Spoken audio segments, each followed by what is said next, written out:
Each year, Microsoft Research hosts hundreds of influential speakers from around the world, including leading scientists, renowned experts in technology, book authors, and leading academics, and makes videos of these lectures freely available.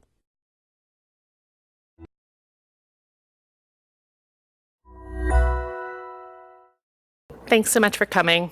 I'm happy to welcome Damon Santola, who's speaking about his theory of experiment and experiments in the spontaneous evolution of culture.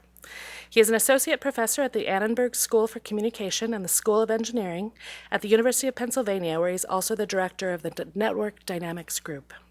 His work addresses how behaviors spread through social networks using computational models and online experiments to study innovation diffusion, social epidemiology, and cultural evolution. His research has appeared in journals such as Science and the American Journal of Sociology. Damon, thank you. Thank you. Hey, everybody. It's a normal turnout. I had a joke prepared. I'm going to give you my joke anyway, because even though it's a small audience. Is it being recorded? Who knows? I gave a talk a year ago at Apple. Do you guys know Apple doesn't really have a research division? But I went in there with, it's like basically you're talking to VPs. But I went in there with this like massive Lenovo PC and plugged it in. And everyone was like, do you have a Mac? Do you own a Mac? Like they kept giving me this thing. And I was like, yeah, I own a Mac, but this is my research machine. And I plugged it in, and then in front of all the VPs, it crashed.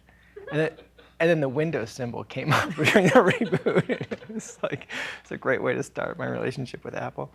So I'm going to talk today about really how collective behaviors emerge.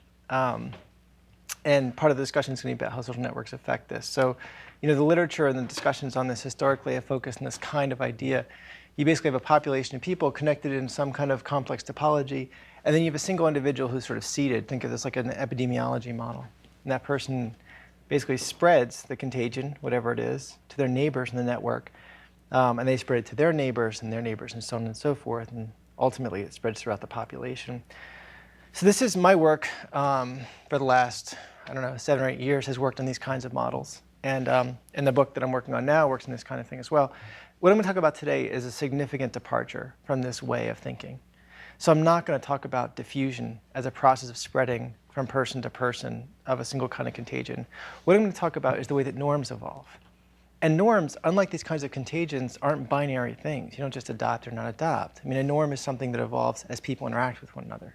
They form a kind of reciprocal relationship where I adopt a behavior, and you see my behaviors, and you respond in kind to try to coordinate. And I see your responses, and I respond in kind, and so on and so forth. And this sort of interactive dynamic creates an evolutionary force that allows, over a population, entire sort of spontaneous changes in the sort of normative behaviors that people are engaged in. And this is changes both in our beliefs and our emotions, but also in the sort of the ways in which we form expectations for one another's behaviors. One of the things about this kind of process is once it takes hold, it can form over an entire population a kind of stable normative equilibrium. Once this happens, there's kind of a thing that happens in our minds where we tend to justify the equilibrium that happens to exist. We say, well, this is better than other possible equilibria. There's some reason why the world looks like this. There's some reason why we engage in these behaviors. We tend to think that either it's justified in some sort of moral grounds or that it's functional in some way. But there's a lot of work, in fact, my own work on this thing called the Emperor's Dilemma, that shows that there are a lot of really disadvantageous norms, undesirable norms that form and can evolve and can spread through populations and even become self-enforcing, where people are sort of punishing each other from deviating from things that no one wants. And so the fact that these things can emerge and sort of become stable, even though they're not functional at all, raises the question of how is this possible that norms form over a society when the content of the norm itself doesn't justify this process? There's three big answers. And these answers date back to Hobbes and Hume and Rousseau, right? These are the answers we've been sort of given over the last 200 or 300 years. The first one is that there's some kind of centralized authority governing this process. There's a government or a firm that has an agenda and encourages people through incentives for cooperation or disincentives for deviance to coordinate with a certain behavior. People see each other's coordination, and that creates lock-in. It's a perfectly valid solution to this problem. But in many cases, there are no institutions, right? There's no top-down authority governing lots of the social norms that we see in society, particularly things like linguistic norms, patterns of bargaining and agreement, patterns of politeness, agreement about gender conventions, right? There's no centralized authority dictating this stuff explicitly. And so it raises the question, well, how do these sorts of norms get off the ground? How do we form large-scale conventions when there is no centralized authority? One of the most famous answers to this is Harsanyi and Selton's work on equilibrium selection. Right? And they won the Nobel Prize for this. They essentially said, well, look, when people are choosing between two options, one option is typically slightly better. It can be better in the sense that it has a higher payoff, or it can be better in the sense that it's slightly less risky. And so individually, we all gravitate to that option. And then we see each other gravitating, and we all collectively coordinate on that particular option, and that forms an equilibrium over the population. Again, it's a perfectly valid solution, and it applies in some cases, but there are pretty thick institutional assumptions here as well. Right? It means that there are basically the set of options in the world are finite. We all know what those options are, and we all know ahead of time what the payoffs for those options are. Right? So it means that there's basically universal knowledge and there's universal common knowledge. And again, that's rarely the case, particularly in markets where lots of new things are emerging, right? Where the new options can show up. So the final kind of solution is that there's some kind of informational feedback. So think here of like a bestseller list or a polling system, where it kind of samples the population, says what are people doing, and reports that back. And we see this list, and we say, oh, most people are doing this. And so we all, because of the popularity, perceive an informational signal. We all start doing that thing. And then, of course, that becomes reinforcing. More people see it, more people do it, and so on and so forth. Again, this is something that happens a lot. We see this with media, right? Books and music. But often, these kinds of behaviors that we're interested in can't be explained by this kind of phenomenon because, once again, this requires a fairly thick institutional assumption. It requires that there's some mechanism that's actually polling the population, and then some centralized system that reports it back that sort of states where the bestseller list is, and then everyone's paying attention to that bestseller list, which means everyone knows it exists and that it's relevant. Right? Again, that's a really heavy institutional assumption. So our question is, without any of these institutions existing, how do we get institutions, large-scale conventions, off the ground in the first place? This is sort of the state of nature question. And the answer people have come up with, Granovetter, Young, Ellison, and others, is that there's a social evolutionary process. Just by virtue of people interacting with other people in social networks and locally coordinating, basically in pairs, as pairs interact with pairs, and so forth, there can be kind of a collective evolutionary process that forms a global coordinated norm, even though no one individually is trying to form or even aware of the fact that there's kind of a global process going on. So we have models of this, but when we think about studying this empirically, it's extremely difficult to get a grip on. And the reason for this is that in the kind of sequence of history, once a norm kind of takes hold, it becomes codified and institutionalized. And so when we look back and we say, why does that norm exist? We can always look back and find an institution that makes that norm seem more solid than it historically was. So an example of this is something like spam. Right? If I say, why do we use the term spam to refer to junk email? It's a weird thing to do. It's sort of idiosyncratic. People will point to like a Monty Python skit, right? Spam, spam, spam, spam. Other people will say, well, programmers used to eat spam. I don't think that's true. Other people will say, well, it's a weird thing, a canned meat product. Junk email is a weird thing, right? It's wholly unwanted. But there's no real origin story. One person I talked to, a colleague of mine, said, well, no, we use the term spam because Google's junk email folder is called the spam folder. Right? The paradox here, of course, is that the reason that Google uses the term spam is because people use the term spam, right? So it's always easy for any of these examples to look back over and say, well, this institution codified it, that's why we do it. But it obscures the actual true historical process by which the norms emerged. So that's what we want to try to get at. And so in order to do this, we need a new method. We can't just use observational data. So I'm going to use a method that borrows sort of principles from Durkheim and Zimmel and Homans, which is this intuition that we can think about societies as sort of independent observations. We can take an entire society and hold it next to an entirely different society and say, in one society, because of some structural property, we expect this behavior to emerge, but not here. And if we can compare them and get sort of all the controls right, we can say this one feature of the society generates this collective behavior, and we can predictively assess whether or not it will occur in one society. And Durkheim does this with suicide. He says, look, this one feature of social interactions is more likely to generate suicide than this other when it's absent. And as a result, they can structurally predict when there'll be greater patterns of suicide in society. And so I'm gonna argue that we can talk about social norms the same way. And it's independent of the cleverness of the solutions or the options that are available. It has nothing to do with the content of the norm. We can simply say, bless you, we can simply say that by changing the structure of a social network, by changing the connectivity of a population, we can generate spontaneous coordination on global norms in one case and have systematic failure in another case. And this will show us how, really how these structural features of a population govern this process of global emergence. So maybe a little bit of theoretical background, talk about experimental design and get into the findings. The background here, there's sort of generations of models really starting in the 90s. They've looked at these sort of cognitively simplistic agents. This kind of grows out of the game theory tradition. Agents playing these games, they're trying to coordinate with one another. And the main question has been to look at how the sort of pattern of connectedness affects this. People will be familiar with these graphs, right? So this is a lattice. This individual has 4 neighbors, 2 on the left and 2 on the right, and those neighborhoods are overlapping. This is a randomized version. In fact, everyone still has 4 neighbors, but the network ties are across the network. This is a small world topology. And then over here, this is homogeneous mixing. This is a mean field model that we're used to from economics and physics. The interesting thing about these networks is that none of them are realistic. Right? Real-world networks don't look like this. But actually, the dynamics, and here the formal models have been very helpful, the dynamics that occur across this space of networks, this topology going from a 1D lattice to an infinite dimensional random to fully mixing, actually encompass the full space of interesting network dynamics. So if you say, well, what about a small world network? Well, that actually, the dynamics of that network occur in an uninteresting way, which say in a linear way between the dynamics of a lattice and a random. And if you say, what about a scale-free? Again, in a linear fashion, uninteresting fashion, the dynamics occur between a random and homogeneous mixing, which means if we can bookmark the entire dynamical space with these 2 results, we actually know everything that happens in between, because it's uninteresting. And that's very useful for us. What's that? Homogeneous mixing, is it meant to represent like there's a complete graph and we're just seeing the vertices? Yeah, so the kinds of interaction sequence we're looking at here are something like pairwise interaction. So in a pairwise interaction model, this person would select randomly from her 4 neighbors, and then with replacement, and then just keep selecting randomly. So here, again, you select randomly from your 4 neighbors, and here you select randomly from the population with replacement. Yeah. Some other questions?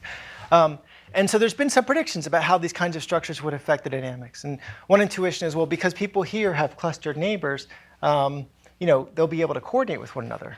And that coordination will make local critical mass possible, which will make global coordination much more easy.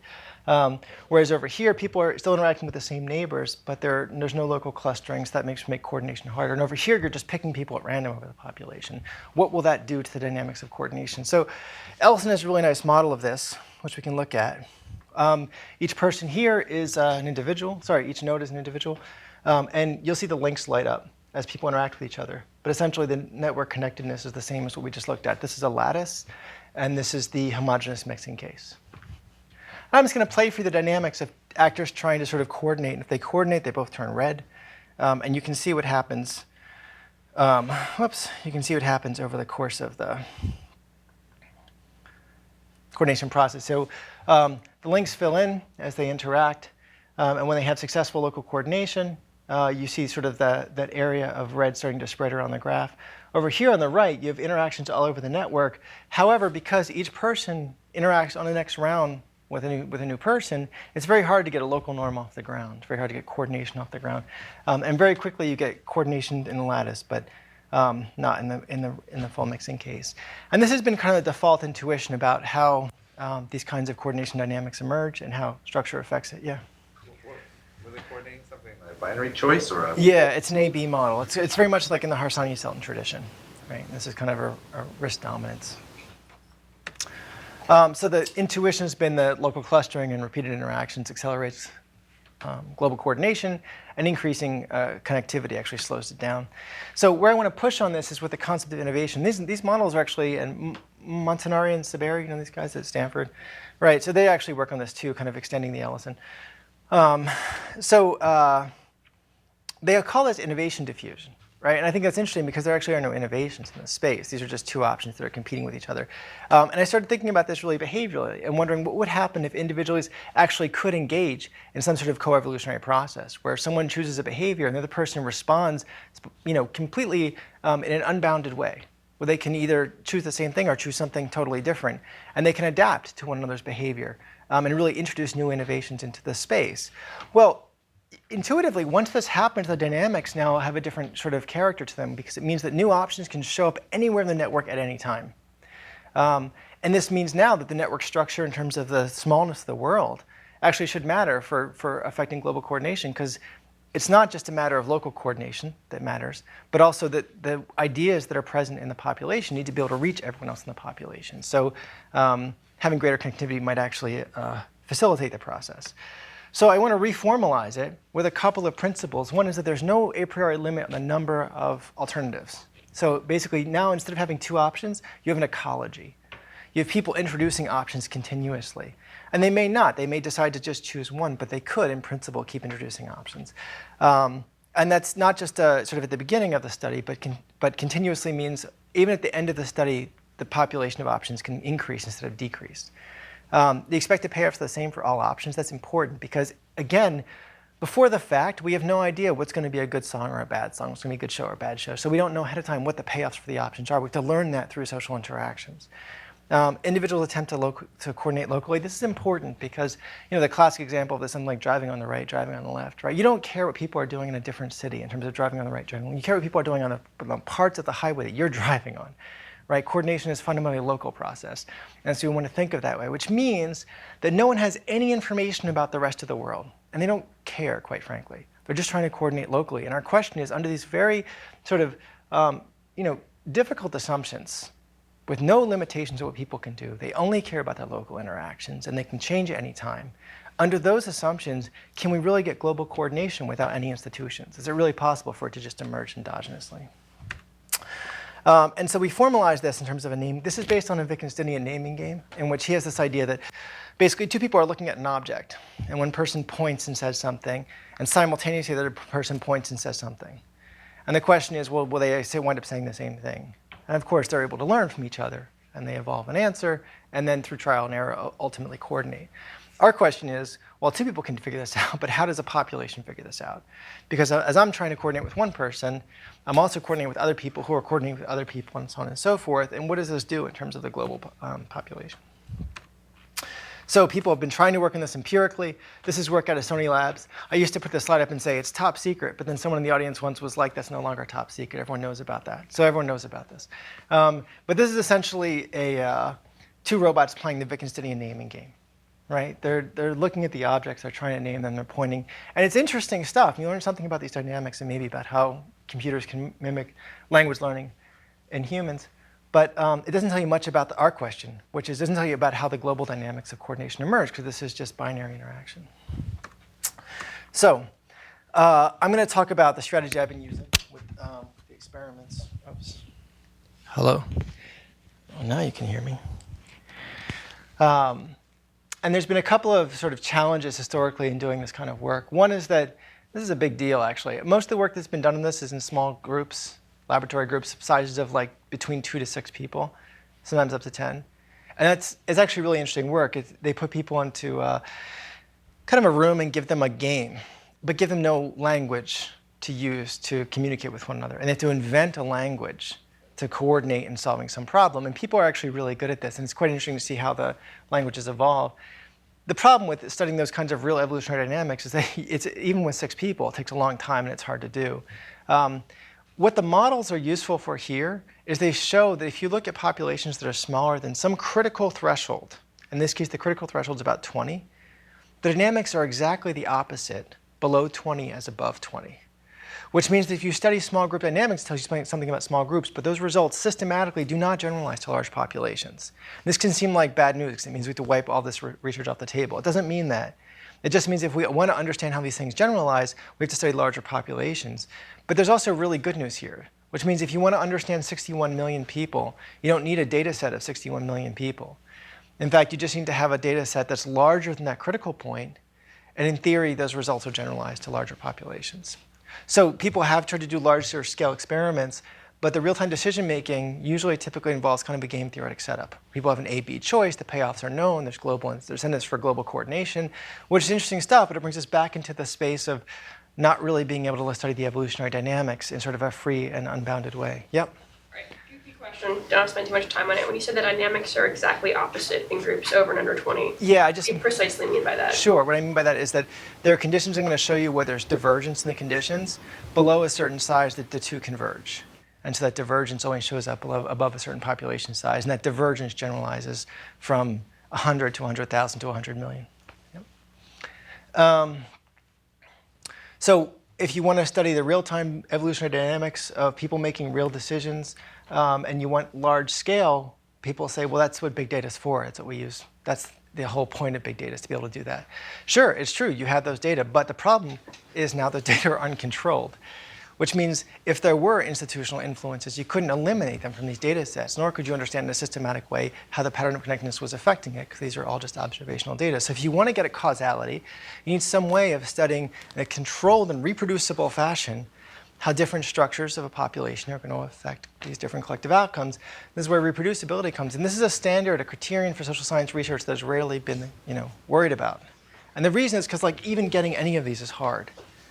But then saying, I'm going to get a data set that's perfect along all these lines, and also I'm going to get it 3 times in a row, or 4 times in a row, or 10 times in a row. That's an impossible thing, right? How are you going to control those sorts of things? But it's really important to do, and here's the reason why. If you have 100,000 people connected in a data set, right, and they're all interacting in a social network, and they're, by construction, influencing each other's behavior, right? It's a social evolutionary process. How many data points do you have? Right, you don't have 100,000 data points because people are not IID. They're all interconnected in one process, which is a cultural evolutionary process. You have one data point of 100,000 people. So if you want to understand what's happening in a systematic way, you need to reproduce at the level of the population. And that gives you multiple observations. And that's going to be the standard of evidential reasoning I'm going to present today. And the way we do that is by creating these sort of essentially online social petri dishes. And the logic here is really very much the same logic as biology, which is say if you can take 2 populations and make them indistinguishable in the sense that this is not a psychology experiment. I'm not saying if I give you a different world, you behave differently. I'm saying I give you a universe that looks pretty much the same in both cases, but I change something in the background that's invisible, which is the structure of the network, but you have no perceptual or immediate awareness of it.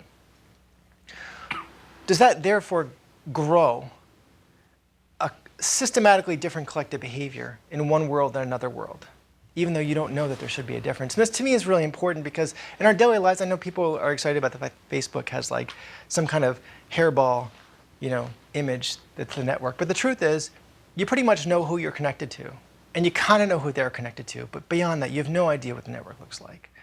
And so the point is that the real connected structure of society, how its diameter looks like, or what its clustering looks like, you really don't know. But those features, presumably, even though we don't know them, affect our collective behaviors. And that's what I want to evaluate here. And we should be able to see systematic changes in the collective behavior of a population in one condition that just don't show up in the other one. So what we do is study actually the same exact thing as the model. It's a naming game. People enter an online environment. We give them an object to name. They both point at it. They come up with a name for it. They see each other's options. And then they are able to revise and keep playing. The object here is a face, and that was important because you wanted to choose an object that had no kind of a priori boundaries. You can type in any name you want, and in fact, you can type in any character string you want. So it's an unbounded text box. And I ran this initially when I was at MIT, and people just typed in a couple people actually just pasted in code, like trying to hack the system. Someone tried to, anyway, it didn't work. But our question is, as people interact with one another trying to coordinate locally, will this generate global coordination on a social norm, in this case a naming convention? So when people arrive to the study, they see this. You're going to get this game screen. And now what's going on in the background is important here, just from a methodological point of view. So as people arrive here, there are these 3 networks I showed you. The lattice, the random, and the fully connected are sitting in the background and they're empty. So people are essentially being randomized across these. And it's not until all 3 networks are full that the experiment starts, because we're randomizing. Let's say each network has 25 people. So after 75 people show up, all 3 networks are full. And then at that point, we start the experiment. And this is the experimental interface. And this is pretty much the entire experience. The game starts. There's a face. There's a text box. You can type in any name, enter. There's a timer, 20 seconds. And on the right, there's a number of rounds. You see you're going to play 20 rounds, and you're currently in play on round 1. And the winnings are on the right. So if you and your partner type in the same name, then you win 25 cents. And if you don't type in the same name, you don't win anything. I added a feature to this, which is interesting, which is that if you fail to coordinate, I actually take money away from you. Now, I can't go below 0 because that would be called gambling, and then the state of Massachusetts frowns on that. But if you win money, I can take that money away. So your winnings actually go up and down based on your coordination level. Here on the left-hand side, you see a list of players. This is important because this list of players, if I showed you who you were interacting with, you could easily infer what the structure of the network was. Right? You would see clustering, you'd see repeated interactions. And more importantly, the size of the network. You would know how many people were interacting in the world. But of course, you don't know those things about the world. So what I did was kept this list constant across all the network conditions. So regardless of what condition you're in, and even regardless of what the size of the network is, you just see this list. Right? And this allows us to really evaluate the effects of network structure independent of any information you may have about the world. So when you type in the name, you hit enter, and then you get a screen that shows you the name the other person typed in and your name, which lets you know, first of all, that you can increment your memory. You have in memory the name you typed and the name the other person typed, but you also know the other person sees the same thing. So you know they have in their memory the name you typed, the name they typed. So you're starting to develop kind of beliefs about the other people in the world, and you're also creating this kind of history, this memory list, and using this then to evolve what the options are in the population. You have no information about the population or what the sort of popularity of options are. I'm going to show you the results now, but before I do that, are there any questions about this interface? Because if there are, that'll be useful. Yeah.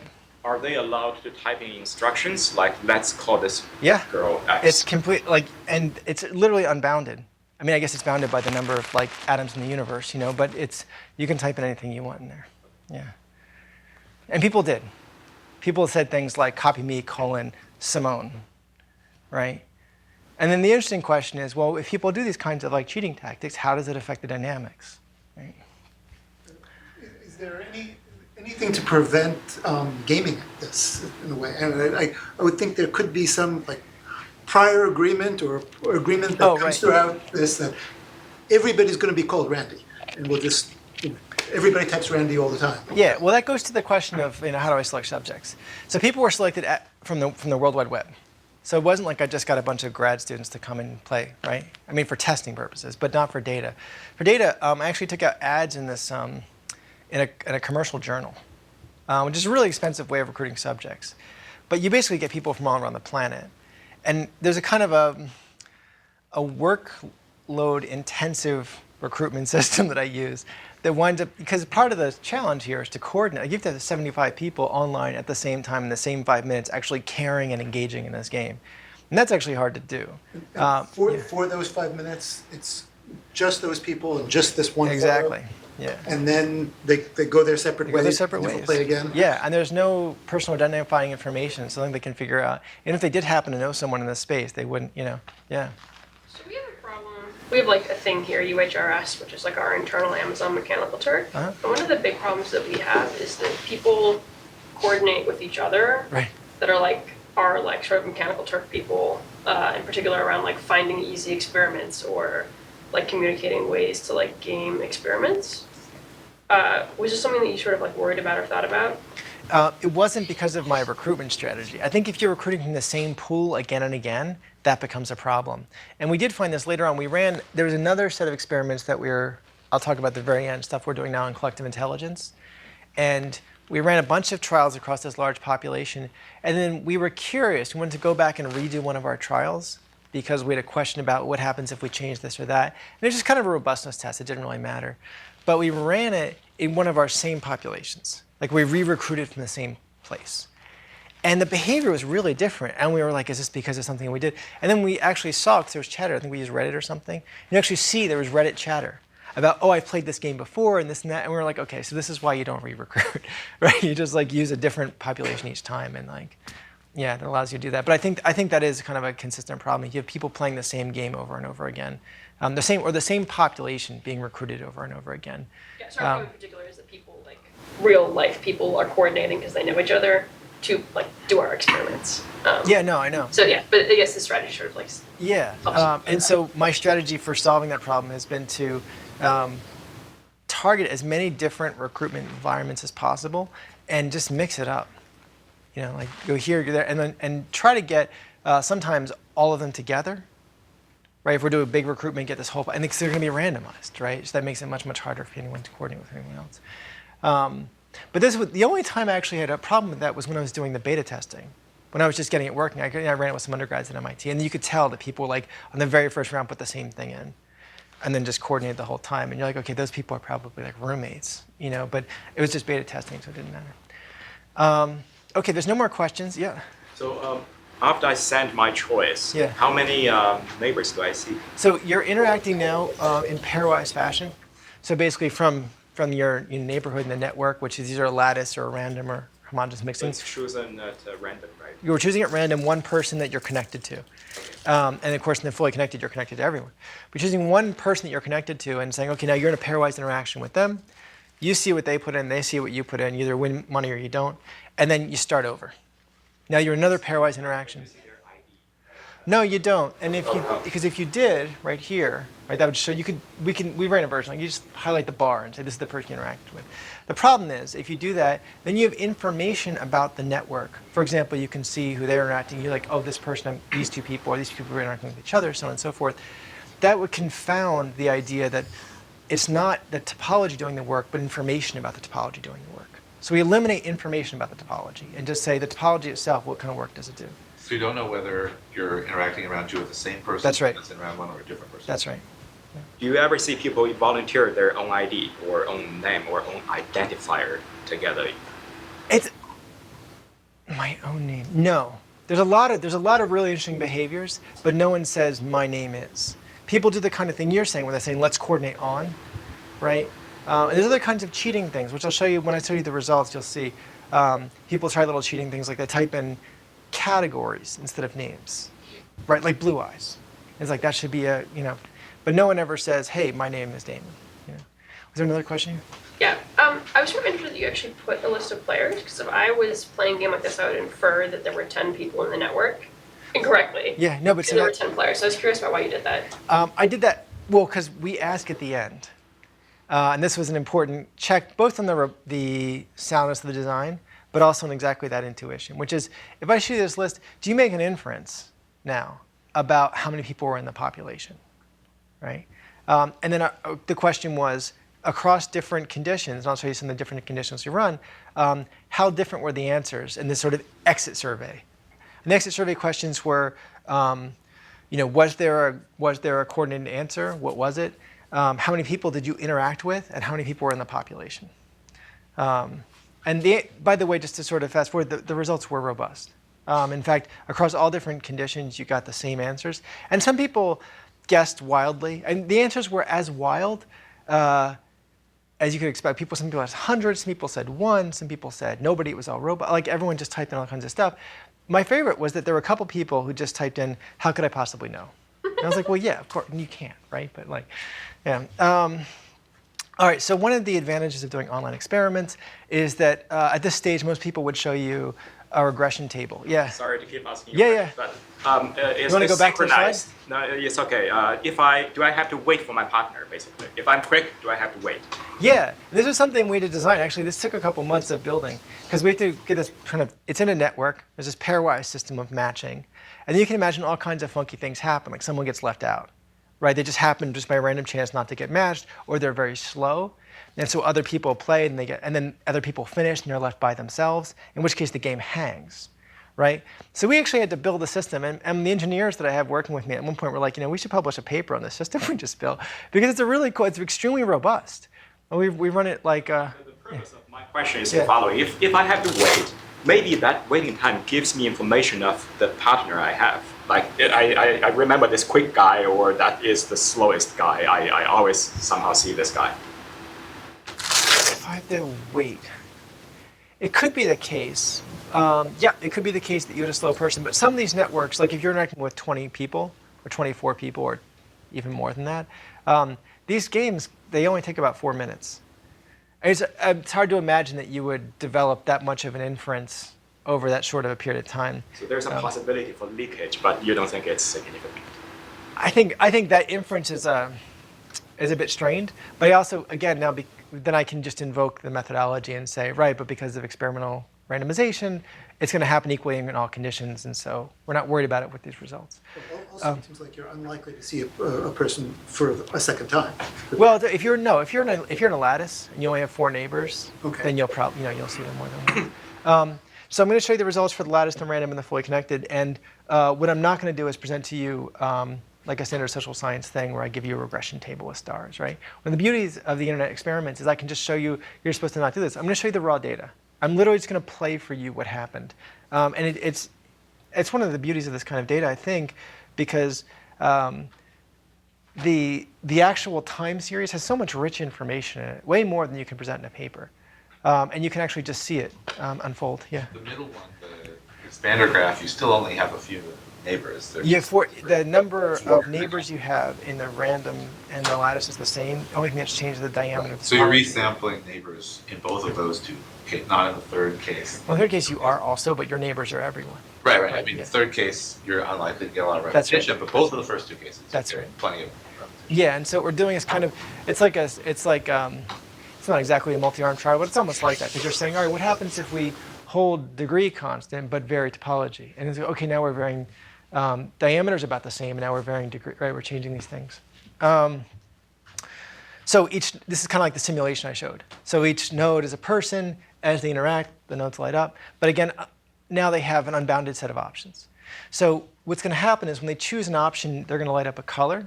On the right-hand side, you're going to see a histogram show up. And the histogram has a bar associated with the color and then the actual names. You can read the names that people are using. It's a real histogram. So as more people use Sue, and Sue is blue, in fact, then the histogram will become larger. And it'll shrink if people start changing and moving away from Sue. So it's like this dynamic process. And you can see the name list increase. You can also get a sense of what the ecology looks like, how many names are in the population. Finally, when people interact, the link lights up, but the link will light up the color of the interaction. So if they coordinate, so they both choose Sue and Sue is blue, the link will be blue. If they don't coordinate, they choose different colors, the link will be white, right?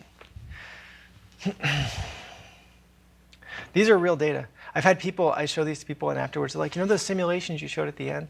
So frustrating. Okay. So you can see very quickly, can people see this, by the way? Or do we need to dim the lights? Yeah, okay. So people start to coordinate very quickly. You can see the name Sarah is getting popular over here. The name Elena is popular down here. Samantha takes off over there. There's a Julie group. And you can see that what's happening is that people are changing their coordinating and they're failing to coordinate. Like ideas, names are percolating into a neighborhood, and then they're being sort of pushed back out again. And there's some sort of dominance here. It looks like that sort of area is going to grow, but then it gets invaded. And what's really interesting here is what happens on the borders. Is that people are the people on the borders are in this sort of really difficult position where they're seeing some of their neighbors choose an option. They're seeing other neighbors choosing it. So basically they're seeing A on one side, B on the other, A on one side, B on the other. And something happens here which doesn't ever happen in the model, which is people do something spontaneous, right? Instead of just trying to choose between A and B, people get frustrated. They're like A, B, I don't know, F, right? And they just sort of try something new. And then sometimes F starts to percolate through the network, and people adopt that.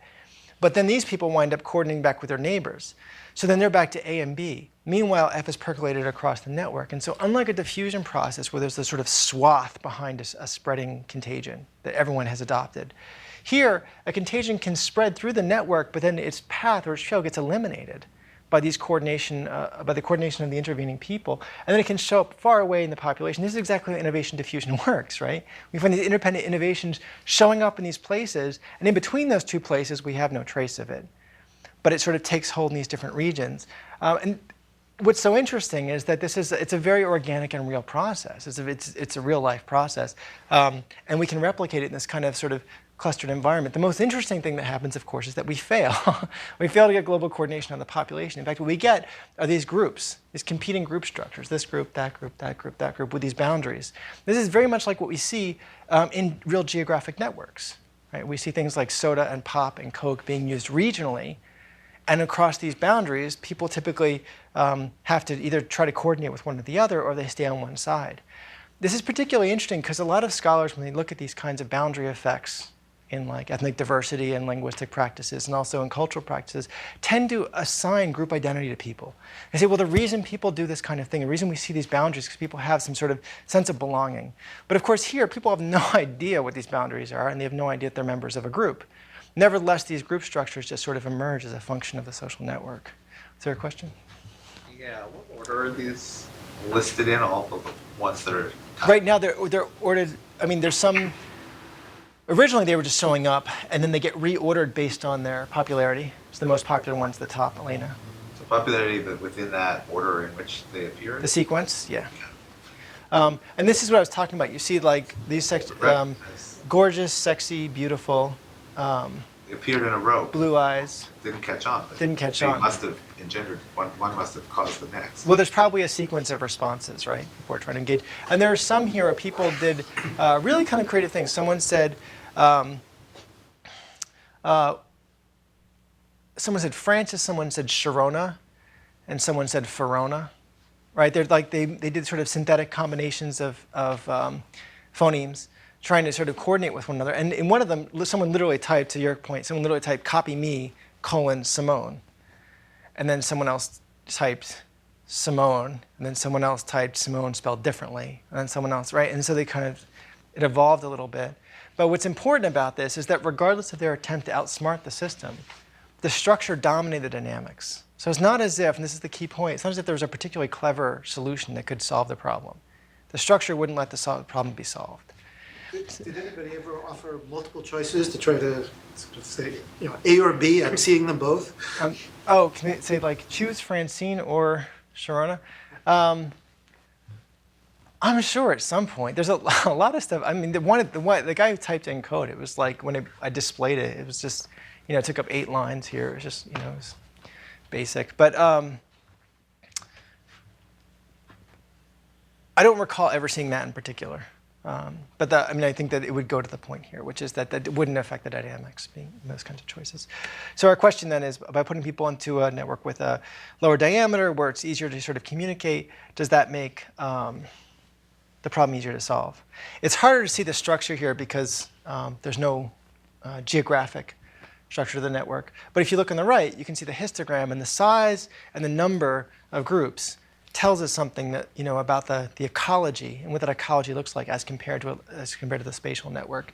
And what we see is pretty interesting because although this topology is as different as can be, and from a diffusion perspective, we say, well, a lattice and a random network are like the opposite extremes for diffusion. Actually, we see the same thing happening here. We see the same basic ecological dynamics emerging, which is that there's a small number of groups, and those groups are competing with one another. And those groups have about the same size as they had in the spatial network. And so it's interesting because it means that essentially having this reduced topology, this sort of reduced diameter in the network, didn't affect the ecological or evolutionary dynamics of norm formation. And so our question then, well, does homogeneous mixing solve the case? This one is a man's face. You can see we're getting men's names. We did it with both men and women, and we varied this, of course, in all these conditions. There's gender parity across all. What you can see happening here, first of all, there's a lot more names. There's a lot more names because people interacting with strangers each time. So and with less repetition means like the ecology explodes more quickly. But also, all of a sudden you have one name taking off. There's something we didn't see in either of the other 2 conditions. And it gains so much popularity so fast that it winds up swamping all the other options in the population and going to global convergence very quickly. So we look at these dynamics in terms of a time series. And the x-axis is the time series, and the y-axis is the popularity or the market share of any given norm. This is like a market ticker. And if something goes to 1, everything else goes to 0. So it's like a fraction of the population that any given name has. So here you have a bunch of options competing. The most successful one gets up to 0.4, but then dies back down again. Other ones get to 0.4, but nothing ever takes off in the spatial network. In the random network, we see as we saw dynamically, we see exactly the same thing. Options are competing. Interestingly, you see the same thing not just qualitatively, but quantitatively. The maximum size is about 0.4, and it dies back down. And of course, you go over to the mixing case, and you see something qualitatively different, where all of a sudden, very quickly, one option takes off and reaches saturation. Now, one thing that's interesting to note about this is that people talk about critical mass dynamics. And when they do that, the question almost always is, how large is the critical mass? But if you notice, this one gets to 0.4 and never takes off. This one gets to 0.4 and never takes off. And this one gets to 0.3 and then takes off. And if you just saw this, you would say, oh, 0.3 is the size of the critical mass. That's all you need. But what that would be is a conclusion that's totally insensitive to the structure of the network and how that governs these processes of critical mass. The most interesting thing for me about this is that if we compare these dynamics to the dynamics from our theoretical model, they look identical. Again, not just qualitatively, but quantitatively. You get groups of about 0.4 in both cases and no takeoff. And here you get very quick takeoff of the population to convergence. The model is basically the naming game model. Two agents are playing this game. They're trying to coordinate. The only difference between what humans probably do and what they do in the naming game model is if you do coordinate, you delete your memory. And if you fail to coordinate, you add something to your memory. And so basically, each round, you try to coordinate with one of your randomly chosen neighbors from the network. And you pull from your history of past plays. And then you use one of those and you nominate it. And people play this game, or the nodes play this game with each other. If they ever have the success, they delete their memory of past plays and start over. But of course, if they now have a failure, then they start re-incrementing their history. They add the name that their partner plays to their history. That's right. Yeah. But so it's incredibly simple, it's sort of minimal model. And I'll talk about in a minute. We did some things to elaborate it. But is this theory plus simulation or theory plus theorem? No, the top level is the experiment. No, the bottom one. Like the bottom one is theory and then you simulate? Yeah, these are numericals. Yeah, simulations. These are all basically taking an agent-based model that implements those rules and iterating an ecology, and showing that the ecology here looks identical to the ecologies that we see. And in terms of the behavioral dynamics, actually, like the times people repeat the same name, those actually look the same too. So it's a fairly good approximation of what humans are really doing in these kinds of coordination processes. Now, I told you before that there was this sort of critical point in the dynamics, which means above a population size of 20, these dynamics generalize to populations of unbounded size. And we know that from the theory. And the theory is a pretty good fit for the data. That said, there's still kind of an empirical curiosity, which is to say, fine, we got this, but part of what's cool about this is we got it so fast on such a reasonable empirical time scale. Is it really true that if we start increasing the population size, these dynamics are the same? So we doubled the size of the population. So we looked at basically 48 people. And now think about this. You have to get 50 people sitting in a room, essentially, but sitting at their computers online all at the same time, engaged in playing this game, actually actively trying to coordinate with their neighbors. And you want to see whether that produces global emergence on a short time scale. Remarkably, that was as effective as it was for a population size of 24. So then we got excited and we thought, okay, we probably have something publishable. But then our question was, well, what, just out of curiosity, what if we doubled the population size again? So now we have 100 people sitting in this sort of, homogeneous mixing space interacting. Will they also, in these same dynamics, be able to coordinate again? And the answer is yeah. In fact, the dynamics coordinate on the same time scale. This is remarkable, because in a lattice, people couldn't figure this out for 24. But you increase the population size by 4 times, and in the fully connected, they're still figuring out on the same time scale. So it drives home the point that network structure is doing the majority of the work in these coordination dynamics. For those of you with a physics or math background, the underlying phenomenon here is called symmetry breaking. And what that means is that you've got a bunch of options that are bouncing around, and they're all symmetrical in the sense that any one of them can win. And that's signaled here by basically the Ziff distribution. Right? So any one of them, even the low ones, can kind of pop up and take dominance. What happens here at this really special point where there's this sort of breaking, where all these options are down here and this option starts to trend up, is you can see a shift in this distribution. That shift in the distribution, which becomes steeper and steeper, means that one option has a larger and larger fraction of the global market share. These other options start to go to extinction and it becomes less and less likely. And at a certain point, it reaches 100% certainty that the one option is going to go to fixation. So this is not like a voting model where it can kind of go back and forth at all times. Right? What happens here is that even though the options haven't all gone to extinction, it's a mathematical certainty that they're going to.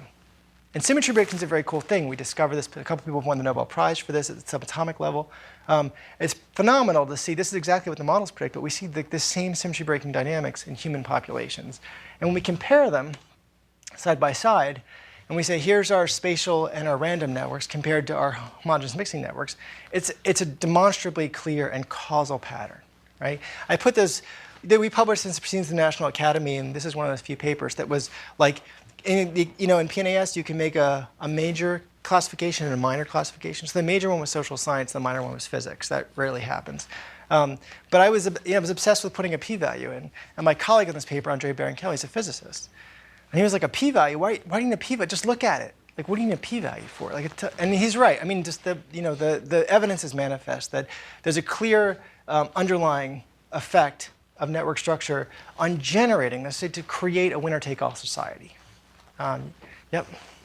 Was it critical mass defined to be a mass such that when you reach it, you're unlikely to go back down? What's the...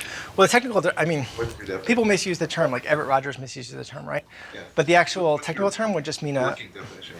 it would be an unstable fixed point, right? Be an unstable fixed point below which you collapse down to the stable attractor and above which you grow up to the stable attractor, right? That would be a technical critical mass. And so that wouldn't be detectable in a time series, actually. Right? So if that's your definition, that would seem to imply that when you haven't played enough to have anybody have reached critical mass, that and whatever's the biggest thing at the moment is actually unlikely to develop into the eventual winner. Probably everything's going to fall back down, and somebody's going to get lucky, but it's going to take a long time. That's some other point. Yeah. But that doesn't seem exactly to be what happened. It seems like within a fairly short amount of time, even when you increase the system size, something pops up to this level. So maybe critical mass was really happened a lot earlier or something. Well, critical mass. I mean, the right way to think about critical mass is when the size of the group saying one option is large enough, then you've kind of shifted the basin of attraction. You're now in the upper basin, and you're going to grow. The interesting thing about this is a time scale issue, right? So look, if you run this for infinite time with noise, then yeah, the lattice will ultimately converge in infinite time with noise because it's infinite time, right? The point is on a reasonable tractable time scale, you're getting this breaking process. The difference and the reason that critical mass is maybe not the most helpful concept for looking at this figure is because even in the lattice, if you run it for millions of iterations, and it gets to 99% one option and 1% the remaining option, even at that point it can reverse because symmetry isn't broken. It's always possible to reverse in the lattice. Whereas what's happening here is something really different, is that it's irreversible. Once it breaks, it breaks. That option goes to saturation. Yeah, maybe the breaking criterion is that you're a lot bigger than the second biggest or something like that. Yeah, that's exactly. That's the ZIF distribution. Once the distribution becomes skewed enough, right, then... Just looking at the graphs, and once there's separation between the top and the next one. Well, this is the more helpful one for thinking about symmetry breaking. I'm going to quickly finish up, though. Sorry. Okay. So then the application, people remember this, right? So then this goes to the question of critical mass, because then one of the things to think about is, well, if you do get systematic dominance of one option in a world, this was a world in which no one was trying, and it just happens all by itself endogenously every time, so it's a causal claim. Then the question is, well, geez, doesn't that mean that people could hijack this system really easily? If it goes to fixation endogenously, what if someone would want to do that? So I was out at Caspis last year, and so I was at one of these like Silicon Valley cocktail parties, and someone was like, isn't this related to your research? And I was like, what, that? No, of course not. But then of course it is. And I was like, well, anytime you get like large scale coordination that's polarized on an option, there's got to be some underlying social process going on there. It's not as if everyone's eyes either see one color or another color. There's some kind of social coordination going on. And so our question was, could we hijack this coordination process and control it? So I had my grad students run this, where we had a bunch of people. We played the name game with that. I gave them a list of options they could just type in. So unlike the previous one, it wasn't open text. It was just, you had a list of like 6 or 7 options. But black and blue and white and gold, of course, were the popular ones. So we drove it to coordination on black and blue. And the question was, now, if we've got 100% coordination on this, can we overturn the norm? So we started typing in white and gold, right? Like getting a small group, this is the committed minority or the critical mass to try to overturn it. And then you get this flipping effect, and then white and gold wind up taking over. Right? And what's interesting about this is that you have a bunch of people here saying one option, and then over here saying the other option, and their fundamental goal is to coordinate. So they're driven by this idea of what people are saying, but it took a minority to get it off the ground. So with the small group kind of being active enough in pushing an option, it was successful in changing the norm. Now, of course, the question then is, how general could this be? What kinds of norms could we overturn? What kinds of things could we change? What was the network structure for that? That was fully connected.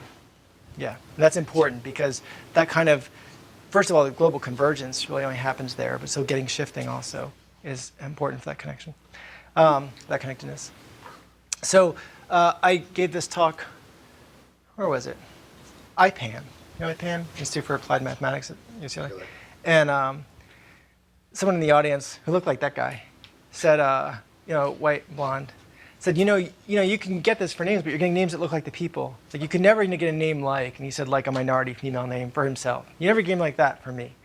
And I thought, well, this is perfect because this is exactly the point I'm making, like just how dead wrong he is, right? Because he's got this intuition that the norm of a name is somehow fixed in the universe. Even though it's endogenously emerging here, there's some kind of way in which norms are in principle biased by these sorts of things. And so we ran this, and our question was, if we put in other names into the population, could we get it to evolve in a different way? So if you look at a face like that and you say, well, okay, the red option's bouncing around, and then the green option and the blue option, and they're all kind of tied around here, and the red takes off, and red and green are tied, and the red ultimately wins. The question is, well, what's that red option? Or even what could it be? And these are the names. So we had Nia, Eric, Sean, and Hans. And if you look at a face like that, you say, what's the most likely name? But Nia is the one that actually won. Right? And this tells us something about these spaces, which is that norms are flexible. People can actually be encouraged to adopt or change their beliefs based on what the other sort of people in the ecology are doing. And even though there's sort of some resistance, maybe initially, these actually can evolve in surprising ways. And this gives us some intuitions about the applications. I think that there's a really interesting work done by Cecilia Ridgway at Stanford. She's a social psychologist on how certain traits that are thought of as influential or status characteristics aren't just fixed in the universe, aren't just fixed biologically, but they emerge socially. I think that's one of the really interesting things we can explore in this kind of space, is how status and social dominance can emerge and shift based on online interactions. Of course, one of the major applications that people always think about is in health, right? Because health, again, these things aren't binary. You don't just diet or not diet. You have to choose a diet to stick to it. You have to adjust it. You don't just exercise, not exercise. You have to choose an exercise routine, how many minutes a day, what kind of intensity. Right? These things all have sort of a qualitative free-form nature to them, and they're all calibrated based on what other people are doing. And so our question is, well, if we put people into environments, like in a health environment, can we actually evolve these norms in ways that are based on people's endogenous interactions? And the answer is yes. We published a couple of projects this fall that have been doing this in online health networks. And of course, one of the, I think, most interesting things to think about is thinking about collective coordination, not just on any social norm, but on an accurate social norm, a social norm that actually is beneficial. And the space of collective intelligence and collective problem solving is really interesting here. Because we have these social processes evolving in a lot of different places. And we want to know whether one pattern of connectedness can actually affect the quality of the decision that people come to. And of course, finally, whether or not this matters for affecting social change. I think one of the interesting implications here is that even if people don't know that they're coordinating at global scale, their coordination nevertheless can wind up being a sort of a sweeping change in behavior, which means that a small number of people who have an agenda can actually shift a very large population in terms of their opinions and norms. So the question I set out to answer is, look, can social norms or conventions emerge endogenously without any kind of institutions governing the process? And the answer is yes, but it depends decisively on the connectedness of the population. When people can innovate independently and they coordinate locally, actually greater connectedness facilitates this, which means that in traditional spatial geographic networks, you would find clustered groups with competing views. But in the highly connected space of online interactions, where people are interacting more and more with strangers, more and more in these one-off interactions, actually you have the capability, and in fact, in some sense, the certainty of large-scale shifts in beliefs, attitudes, and norms just emerging endogenously, and also capable of being hijacked by small groups. So I'll take your questions. This is the thing we're running now. The application to collective intelligence, the Annenberg data science competition, which is going to be going live. What's actually, we're starting to run it now, which is basically running these kinds of experiments, but looking at people solving hard data science problems. OK, thank you. Yeah. So what would happen if you replace the lattice graph with just a ring graph? Is that too simple to be objective? No, it's fine. They're both one-dimensional. The dimensionality of the graph is what governs the dynamics. And so if you're saying a ring, well, I mean, that was actually a ring graph in the sense that it's 2 on the right, 2 on the left, but that was a one-dimensional lattice.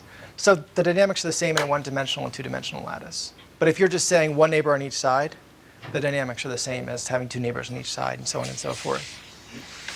Yeah. So your one-dimensional thing, your ring thing, Yeah. the random four-user graph. Yeah. In your 24-person data set, those behave very similarly. Yeah. So I'm hypothesizing that that's because they are similar when the neighborhoods are that small. But if you had a bigger, when you look at 100, we saw what happened in the third condition. It was very, very different. But do the first two start to distinguish themselves from each other at that point? Not because of scale, but because of time. So the big difference here is between the lattice and the fully connected. In fact, the random network is interesting because it's kind of a hybrid case. Because of the point you're making, because of local connectivity, it has similar dynamics to the lattice up to a point. Now, the up to the point isn't a scale question, it's a temporal question. So the real question is like, how does the time to convergence scale with size, right?